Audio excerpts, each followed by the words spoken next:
Deus, que maravilha! Aleluia, Jesus.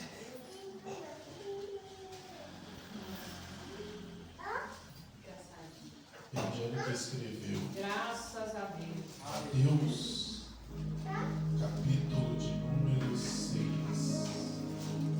Tu és maravilhoso, papai. Glória ao nome de Jesus. Glória a Deus. Mateus, capítulo de número 6. Nós vamos ler a partir do verso 5. Quem achou diz amém? Amém. Diz assim: e quando orarem, não seja como os hipócritas, que gostam de orar em pé nas sinagogas e nos cantos das praças, para serem vistos pelos outros. Em verdade lhes digo que eles já receberam a sua recompensa. Mas ao orar, entre no seu quarto e feche a porta. Ore ao seu Pai que está em secreto, e o seu Pai que vê em secreto lhe dará a recompensa.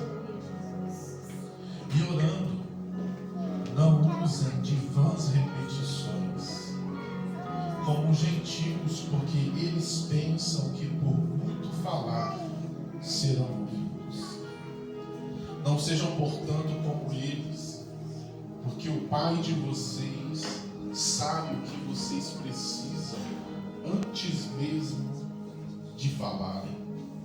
Portanto, orem assim: Pai nosso que estás nos céus, santificado seja o teu nome.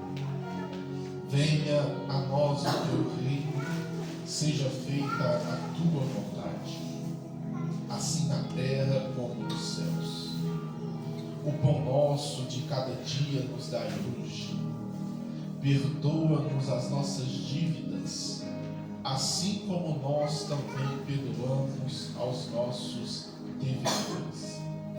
E não nos deixeis cair em tentação, mas livrai-nos do mal, pois teu é o reino, o poder e a glória para todos sempre. Amém. Feche os teus olhos, por favor. Pai, graças nós te damos por poder estar diante da tua presença. Venha falar conosco. Nós somos gratos ao Senhor pelo privilégio de poder ouvir a tua Em nome palavra. de Jesus, Deus. Pai, nós estamos diante da tua presença para ouvir do Senhor a palavra do Senhor. Não há ninguém melhor para falar conosco senão o Senhor, Espírito Santo. Espírito de Deus, sinta-se à vontade no meio do teu povo. Sinta-se à vontade no meio da tua igreja para o Senhor agir, falar e trabalhar conforme a tua vontade.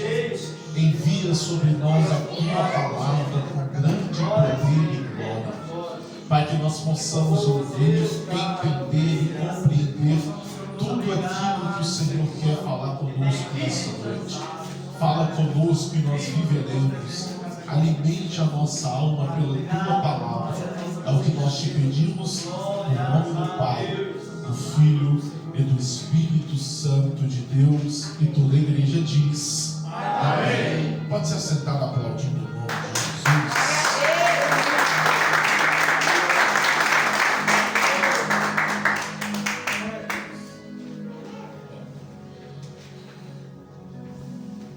Mateus capítulo de número 6 é a extensão, a continuação de um grande sermão que Jesus estava pregando. A Bíblia vai dizer que Jesus estava na região da Galileia e uma grande multidão seguia a Jesus. Parte da multidão seguia Jesus para receber milagres, levar doentes, coxos, pessoas que sofriam com debilidades físicas, e parte da multidão seguia Jesus para ouvir os seus ensinamentos. Contudo, com Jesus tinha pelo menos 3 grupos de pessoas: os seus discípulos, aqueles que o seguiam pelos milagres e pelos sinais, e aqueles que o seguiam pelas suas palavras. Em Mateus capítulo 5, Jesus inicia um grande ensinamento. Talvez seja a maior pregação registrada de Jesus, aonde contém os maiores ensinamentos do nosso Mestre. Ensinamentos estes que são base não só da nossa fé, mas também base da nossa vida. No capítulo 5, Jesus pega a lei, decifra a lei, interpreta a lei e nos entrega de mão beijada. No capítulo 5, Jesus pega os estatutos da lei, aquilo que a lei de Moisés dizia, e interpreta para todo o povo a respeito da primazia da ideia principal da lei. O que acontecia na época era que os escribas, os fariseus, os saduceus e tantos outros grupos religiosos pegavam a lei e tiravam dela interpretações humanas, conclusões temerárias e equivocadas que não eram o que a lei dizia. Jesus, no capítulo 5, coloca a lei em pauta e coloca toda a verdadeira interpretação que está por trás da lei. As pessoas da época de Jesus, e principalmente os religiosos, viam a lei como algo punitivo. Jesus apresenta a lei como a maior expressão do amor de Deus para nós.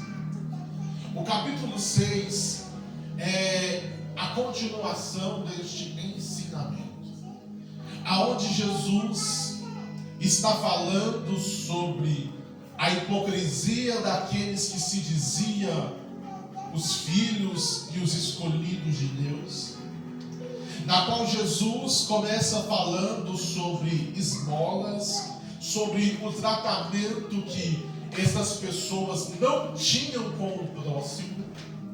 E observe que muitos dos ensinamentos de Jesus partem do pressuposto do ser humano com outro ser humano. A maioria dos ensinamentos de Jesus fala sim sobre o reino de Deus, fala sim sobre mistérios dos céus, fala sim sobre mistérios da graça e do trono de Deus, mas a maior parte dos ensinamentos de Jesus diz respeito ao tratamento da humanidade consigo mesmo, no tratamento com o próximo. E Jesus inicia o capítulo 6 falando sobre como tratar, cuidar uns dos outros. No início do versículo que nós lemos, Jesus está dando uma instrução sobre a oração. Isso porque ele termina os versículos anteriores falando que quando você for ajudar alguém, for fazer um ato de caridade, não faça isso para que as pessoas vejam e você seja glorificado. Faça isso em secreto, porque Deus, que está vendo você fazer em secreto, te recompensará. Jesus pega este texto, esta frase, e inicia-se um novo assunto sobre a oração. E o que eu gostaria de falar com os irmãos nessa noite é sobre a oração. Já há alguns dias o Senhor tem queimado em meu coração sobre este assunto, sobre este tema. Isso porque os irmãos sabem que antes de um pregador falar à igreja, primeiro Deus fala com ele. Antes da igreja receber a palavra, primeiro o pregador recebe. Então Deus já vem falando comigo há alguns dias sobre este tema, sobre a oração, a importância da oração. o valor da oração. E o meu querer, o meu sentimento nesta noite é que nós possamos sair daqui com um desejo ardente de oração, com um desejo ardente de viver uma vida de oração. Jesus começa dizendo: e quando orarem, não sejam como os hipócritas, porque eles oram em públicos, em altas vozes, mostrando que estão orando, arrotando santidade. Quando vocês orarem, entrem nos seus quartos, em secreto, fechem a porta e orem a Deus. E o vosso Pai que vê você em secreto, te recompensará publicamente. Contudo, quem ora não precisa mostrar que ora. Quem ora não precisa demonstrar que tem o hábito da oração. Porque quem ora geralmente vive os frutos da oração. Quem ora geralmente não anda por aí arrotando santidade, dizendo que é mais santo do que o outro, dizendo que é melhor do que o outro, dizendo assim: olha, eu não faço isso, eu não sou assim, eu sou melhor nisso, eu faço isso. Não. Quem ora não faz isso. Porque quem ora não está preocupado com o que as pessoas veem ou entendem dela. Quem ora aprendeu o segredo que Jesus explicou. Geralmente quem ora faz em secreto e desfruta publicamente aquilo que ele faz em secreto. Jesus disse: orem em secreto e vocês vão colher publicamente o fruto da oração. Ou seja, a oração se colhe os frutos publicamente, mas se planta a semente secretamente.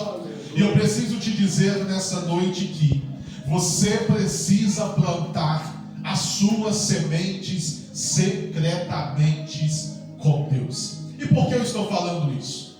Porque virou hábito de nós, de mim e de algum de vocês, de orar somente na hora do culto, de orar somente quando nós estamos reunidos uns com os outros, de orar somente quando todos os irmãos estão orando, com as vozes erguidas e levantadas em alto e bom som.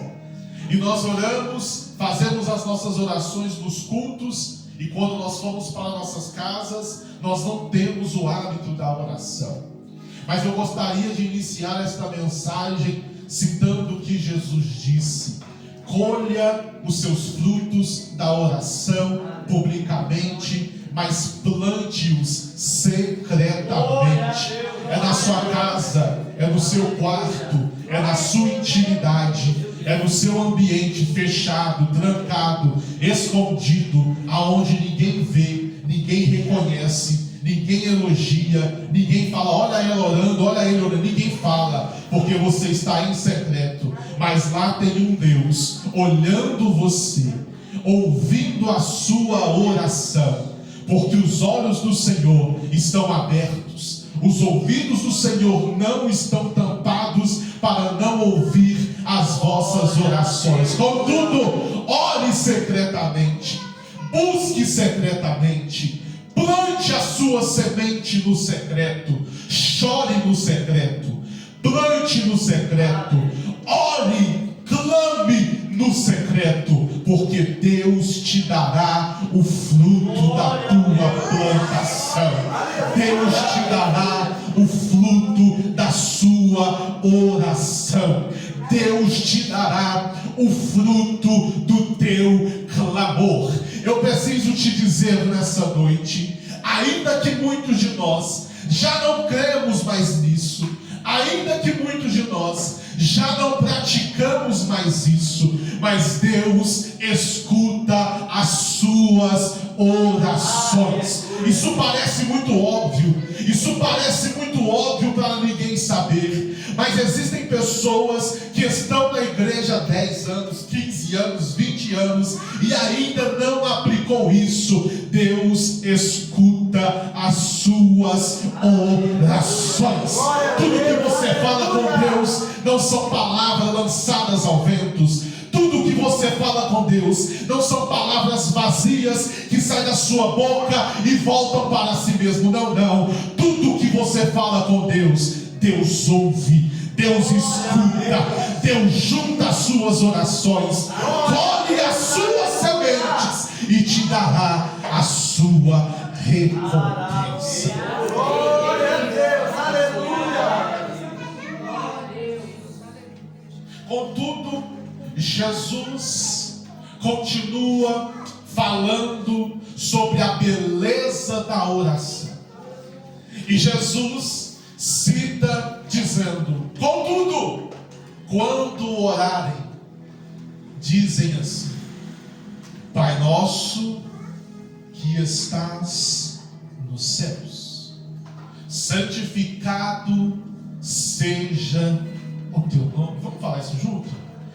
Pai nosso que estás no céu, santificado seja o teu nome. Mais uma vez. Pai nosso que estás no céu, santificado seja o teu nome. A oração tem o poder de nos tornar filhos, ao mesmo tempo que a oração tem o poder de revelar a nós um Deus como Pai. A oração do Pai Nosso não é um modelo para que nós possamos ficar repetindo, recitando. A oração do Pai Nosso não é uma reza.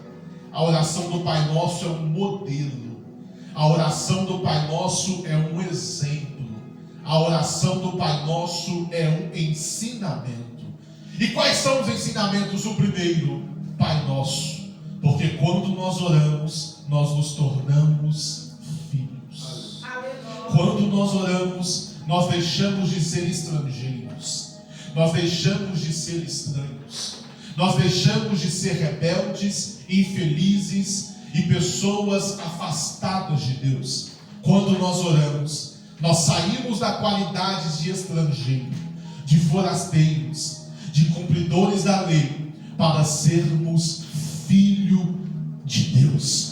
Foi isso que João disse no capítulo 1, dizendo que Ele nos deu o poder de serem feitos filhos. Ele nos deu o poder de serem feitos filhos. A mesma Bíblia diz que Deus não nos deu o espírito de escravidão para que possamos temer, mas Ele nos deu o espírito de adoção, pelo qual podemos clamar: Abba, Pai. Eu gostaria que você olhasse para o irmão que está do teu lado e dissesse: eu não sei se você sabe.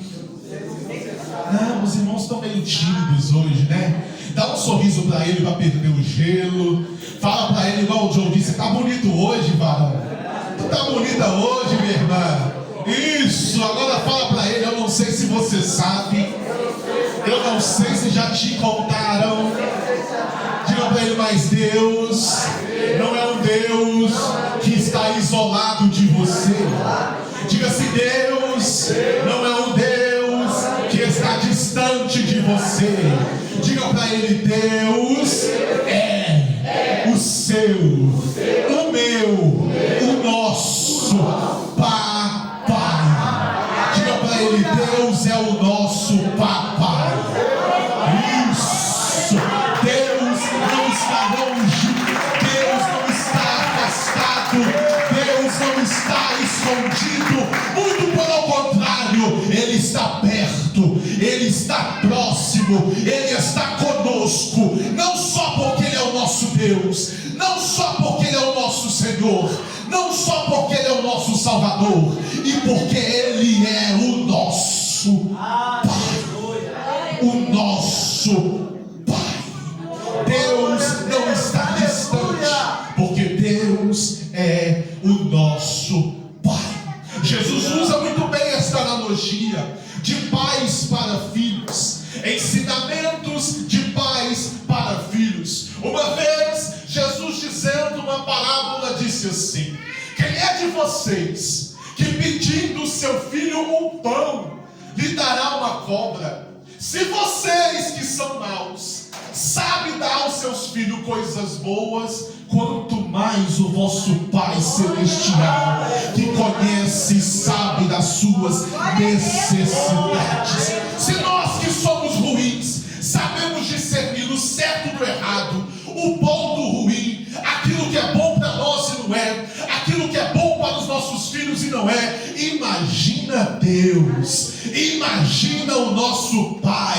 É por isso que a gente não precisa perder a nossa paz, é por isso que a gente não precisa ser ansioso, é por isso que a gente não precisa viver preocupado, porque Deus conhece as nossas necessidades.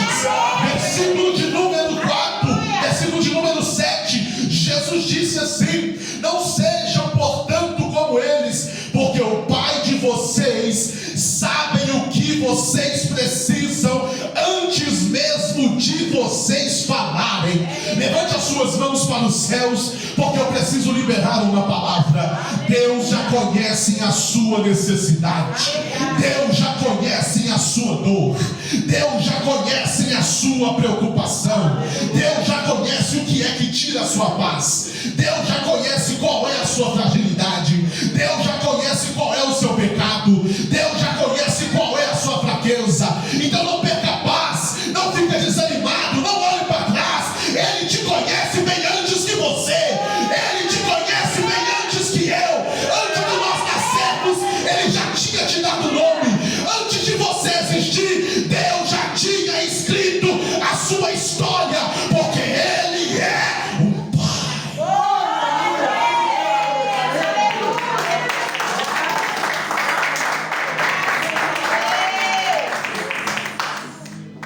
Contudo, Diácono Jonathan, eu nunca recebi algo do meu Pai sem antes pedir. Porque o Pai nos conhece, mas Ele espera ouvir de nós quais são as nossas necessidades. É verdade. Eu lembro de um dia, faz muito tempo isso, nós morávamos em Mato Grosso, e eu pedi ao meu pai sempre uma pista de carrinho daqueles do Hot Wheels. Quem lembra? Aquela pista de carrinho da Hot Wheels. Aquele negócio era caro, rapaz. Eu pedi ao meu pai sempre: eu quero um carrinho, eu quero isso, eu quero aquilo. E eu lembro que eu fiquei pedindo, e fiquei pedindo. Um dia, meu pai levou a gente no supermercado. Como que chama esse mercado de Mato Grosso? Tipo um Walmart da vida, que tem tudo. Tem desde coisa para casa, comida, brinquedo, tem tudo. Comper, Jesus levou a gente nesse negócio grande, irmão. E aí meu pai estava fazendo, eu lembro se fosse ontem, estava fazendo as compras assim, aí de repente a gente entrou na fila de brinquedo assim, e de longe eu já avistei a pista que eu queria. Eu passei, eu entrei caladinho, não falei nada. Falei: não, eu já pedi. Eu já pedi para ele sabe o que é. Meu pai foi andando, eu fui atrás dele, e eu disse assim: toca, Jesus, faz a obra. E na época, irmão, eu não lembro muito bem, faz muito tempo, acho que eu tinha uns 5 anos. Uns 5 anos, né, mano? Uns 5, 6 anos de idade. E aí, na época, custava, acho que era coisa de R$125. Era muito caro, era muito caro. Isso lá em 2005, 2006. 125, mas meu pai recebia bem na época, né? E aí eu falei: Jesus, toque. Meu pai foi andando, o negócio estava lá na frente, eu só olhando assim. Não, meu pai me conhece, meu pai sabe o que eu quero. Ele foi passando. Na hora que ele deu um passo a mais, eu falei: não vai ver. Ele parou, olhou pro brinquedo e falou assim: é esse aqui que você quer? É esse aqui que você pediu? Eu falei: é esse aí mesmo. Meu pai falou assim: é caro, né? Ele puxou o brinquedo e colocou no carrinho e falou assim: mas eu vou levar. Sabe por quê? Porque antes de Deus te dar algo, Ele precisa ouvir da sua boca. Lucas capítulo 18, só para dar um embasamento bíblico do que eu estou falando. Lucas capítulo 18, Jesus contou uma parábola dizendo: existia uma viúva, e existia um rei, e este rei não temia Deus e nem os homens. Esta viúva clamava ao rei dizendo: Senhor, faça justiça por mim contra meus adversários. E o rei, que não temia Deus e nem os homens, não dava ouvidos à viúva. Mas a viúva todo dia voltava até o rei, dizendo: Senhor, faça justiça por mim contra os meus adversários. E o rei não dava os ouvidos. Ela ia todo dia pedir a mesma coisa. Voltava todo santo dia dizendo: Senhor, lembra-te de mim, faça justiça por mim, olha a minha situação, me dá um julgamento sobre a minha causa. Um dia o rei estava no seu palácio, e o texto diz que ele lembrou da viúva. Ele só lembrou porque a viúva pedia sempre. Ele só lembrou porque a viúva pedia sempre. Um dia ele lembrou da viúva e disse assim: eu não temo a ninguém, não temo os homens, não temo a Deus, mas essa mulher vem a mim todo dia me fazer esse pedido, e hoje eu vou conceder o pedido desta mulher. Você pode levantar uma de suas mãos? Não desanimes de orar. Não desanimes de pedir. Eu não sei quais são os motivos da sua oração. Eu não sei quais têm sido os motivos do seu clamor. Mas Deus te trouxe aqui hoje para te dizer: venha buscar, venha orar, porque um dia o rei lembrará da tua petição. Um dia o rei lembrará do seu clamor. Hebreus capítulo 4, versículo 16: acheguemo-nos com confiança ao trono da graça, a fim de recebermos misericórdia e achar graça para sermos atendidos nos momentos de necessidade. Não desanimes de orar, não pare de buscar. Vai chegar um momento que a sentença do céu será: hoje é o dia de atender a oração do meu filho, hoje é dia de atender a oração da minha filha.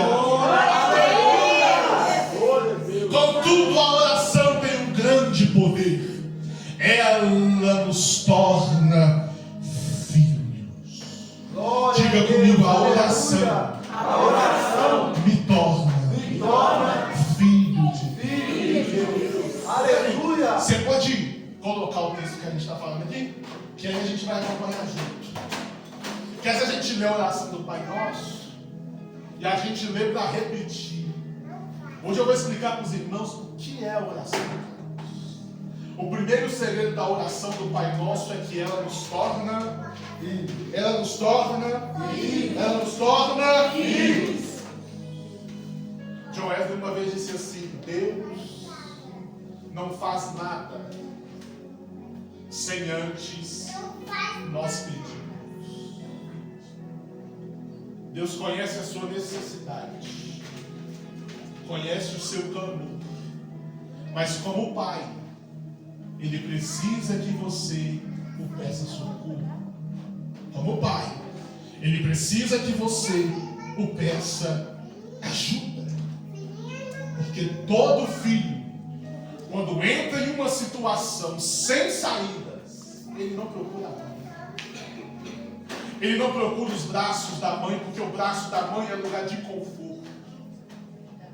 Quando os filhos se encontram numa situação sem saída, eles procuram os pais. Porque todo pai se especializa numa qualidade. Diga qual? Resolver problemas. É verdade. É ou não é? Verdade. Todo pai se especializa numa qualidade: resolver problema. Pode ser qual problema for, irmão. Você chama seu pai e ele dá um jeito. Esse dia eu estava com um problema na tomada lá no meu quarto e eu ia fazer. Eu falei: não, eu sou muito velho para pedir isso pro meu pai. Eu ia fazer. E aí meu pai estava subindo a escada na hora, ele viu eu mexendo. Viu eu suando frio já, né?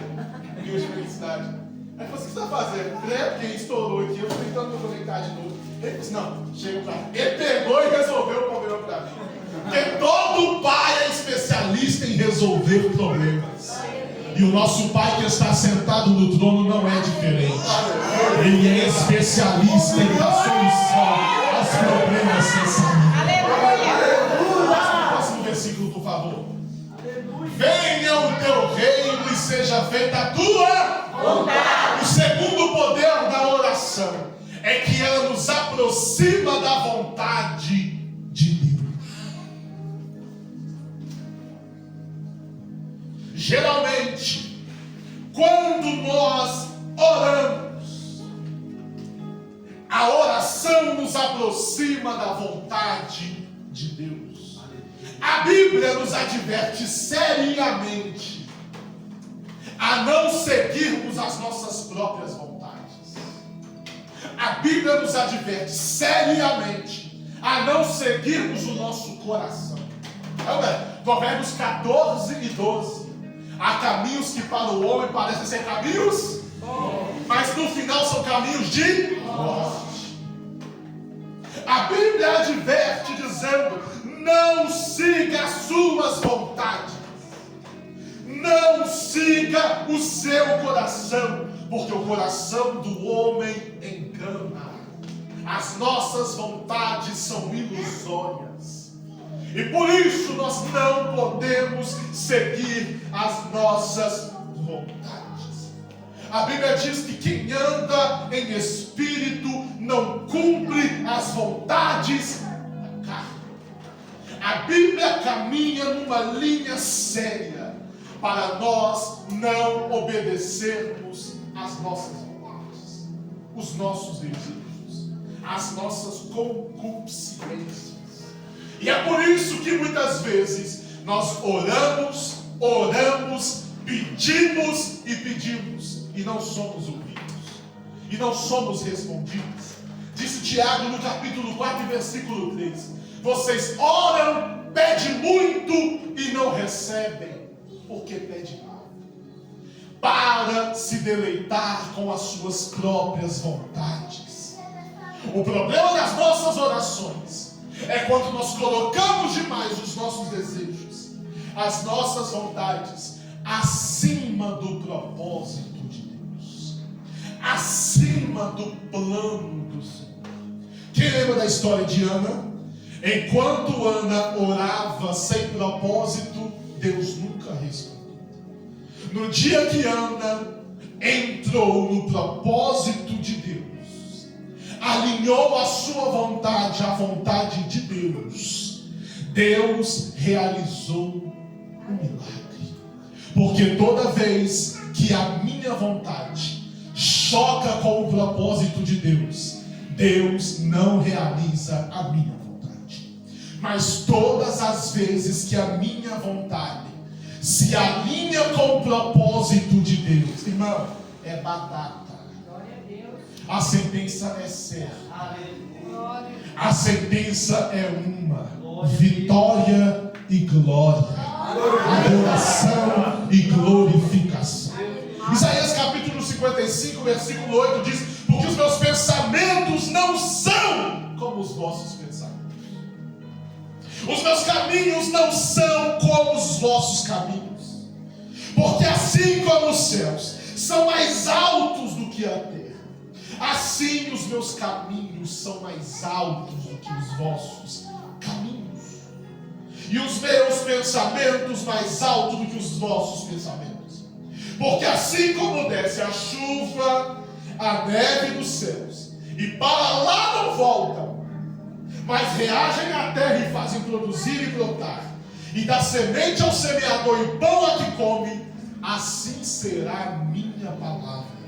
Ela não voltará para mim vazia, sem antes fazer aquilo que me apraz. Esta é a vontade de Deus. Este é o desejo de Deus. É maior do que o meu pensamento, é maior do que os meus caminhos. A vontade de Deus é soberana. Vou te contar uma história. Susan Wesley, mãe de John Wesley e de Charles Wesley. Um dia ela estava orando e Deus disse que ia separar os seus filhos para a obra. E ela foi aos seus pastores, aos seus líderes, às pessoas que congregavam com ela, disse aquilo. E as pessoas disseram assim: nossa, mas você vai abrir mão dos seus filhos para viajarem o mundo pregando o evangelho? E eles viam ela orando incessantemente, visitavam ela na casa dela e ela estava sempre orando. Um dia disseram para ela assim: não adianta orar, não adianta tentar mudar o que Deus falou. Suzana olhou e disse assim: eu não estou orando para mudar, porque a oração não muda Deus, a oração me muda para que eu esteja pronto à vontade de Deus. Você precisa orar para se aproximar da vontade de Deus, porque a oração não muda a realidade, não muda as circunstâncias, a oração não muda as coisas, a oração muda as pessoas. A oração transforma os nossos corações. E toda vez que nós estamos com os nossos corações alinhados com a oração, nós estaremos próximos do propósito de Deus. Pode passar mais um versículo? O pão nosso de cada dia nos dá hoje. Vamos falar isso junto? O pão nosso de cada dia nos dá hoje. Mais uma vez. O pão nosso de cada dia nos dá hoje. Mãe, vou ter que encerrar aqui, não vai dar tempo de terminar. O pão nosso de cada dia nos dá hoje. Olha o texto. O pão é de quem? Nosso. E é de quantos dias? De cada dia. Nos dá hoje. Olha a oração de Jesus. Se o pão é nosso e é todo dia, por que pedir hoje? Ele não é nosso? Não é para todo dia? Por que pedir hoje? Olha o ensinamento de Jesus.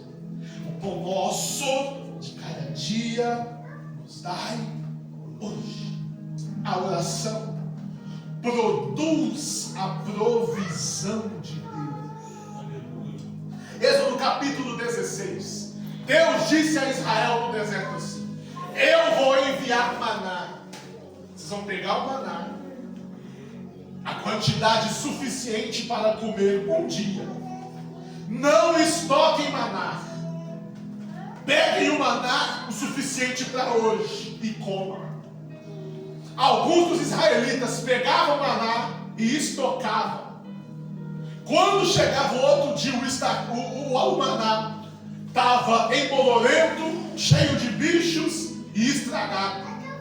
Eles foram até Moisés e disseram assim: Moisés, o maná que Deus deu estragou. Moisés olhou para ele e disse assim: estragou mesmo, Deus falou que era para ontem. O maná que ele enviou era para ontem. Ah, mas eu não podia guardar, não. Porque Deus falou para você guardar só o do dia. E hoje o que eu faço? E hoje, qual vai ser a comida? De onde vai vir o maná? Como é que vocês conseguiram o maná ontem? Então, ontem nós clamamos a Deus e Deus mandou o maná. Então hoje faz a mesma coisa. Clama a Deus e Deus envia o maná. Deus, sabendo de Israel, não mandaria maná para vários dias. Por quê? Porque Israel é igual a nós. É verdade. Se Deus dá maná para sobrar, é verdade. Se Deus dá maná para sobrepujar, a gente pega maná, guarda para segunda, guarda para terça, guarda para quarta, eu não é, guarda para quinta. Minha mãe que tem o dom de ajudar, guarda para o ano inteiro. Guarda, e Deus sabendo disso assim: como vocês vieram buscar maná? Ah, Senhor, nós viemos te buscar hoje. Então amanhã você volta. Então amanhã você vem buscar de novo. Quer maná? Hoje busca. E o de amanhã? Vem e me busca de novo. Aleluia. E o de terça-feira? Vem e me busca de novo. E o da quarta? Vem e me busca de novo. Posso falar, irmão? É por isso que Deus às vezes dá riqueza para muita gente. É por isso que às vezes Deus prospera a dispensa de muita gente. É por isso que às vezes Deus não dá a nós para sobrar. para sobrepujar. É por isso que às vezes Deus não enche a nossa mesa, porque Ele conhece o nosso coração e sabe que se Ele dá, a gente recebe hoje e não volta amanhã para agradecer. Sabe que se Ele entregar hoje, a gente não volta mais amanhã. Quantas vezes nós oramos, batalhamos, Deus deu a vitória e no outro dia a pessoa sumiu. E no outro dia a pessoa nem voltou para agradecer. Que a gente é assim. A gente pega a bênção que recebi, agora não preciso mais de Deus. Deus falou assim: você precisa de mim todo dia, então eu vou te dar o de hoje. E o de amanhã você vem e me busca, que eu te dou de novo. E o de depois de amanhã você vem e me busca, que eu te dou de novo. É isso. O pão nosso de cada dia nos dá hoje. E amanhã, Jesus, busca que Ele dá. E o da terça, Jesus, busca que Ele dá de novo. E o da quarta, busca que Ele te dá novamente. A oração chama a provisão de Deus. Quem pega o seu lugar, eu preciso ser lá.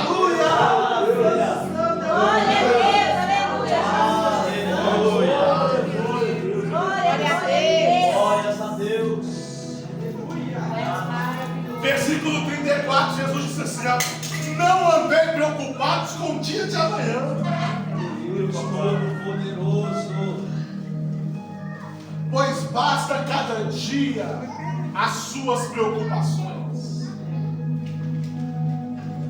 Basta cada manhã as suas preocupações e a cada dia o seu mal. Contudo, não andeis preocupados e nem ansiosos. O Pai de vocês dará o pão a cada dia. O Pai de vocês dará provisão a cada dia. Contudo, meus irmãos, você não pode parar de orar. Eu gostaria que você dissesse para o irmão que está do outro lado: você não pode parar de orar. Diga para ele: você não pode parar de orar. Vamos melhorar isso? Olha para o irmão que está na frente também, o da trás. Fala com ele aí: meu irmão, você não pode parar de orar. Isso. Vai falando aí um com o outro: você não pode parar de orar. Você não pode parar de orar. Isso. A oração te torna filho. A oração chama a provisão de Deus. A oração nos aproxima da vontade do nosso Deus. Vamos falar juntos: eu não posso parar de orar. Mais forte, diga: eu não posso parar de orar. Mais uma vez: eu não posso parar. Mais uma vez: eu não posso parar de orar. Diga: se faltar provisão eu oro. Se faltar milagre eu oro. Se faltar unção eu oro. Se faltar graça eu oro. É só orar, porque Jesus disse: aquele que bate a porta se abre, aquele que pede recebe, aquele que busca encontra. Então pede, então clama, então ora, porque é o Deus dos céus ouvindo o nosso clamor. Feche os teus olhos, feche os teus olhos, feche os teus olhos. Feche os teus olhos, por favor. Feche os teus olhos. Eu gostaria que você começasse a aplicar esta oração. Eu gostaria que você começasse a aplicar esta mensagem, dizendo: Senhor, eu preciso me aproximar da tua vontade.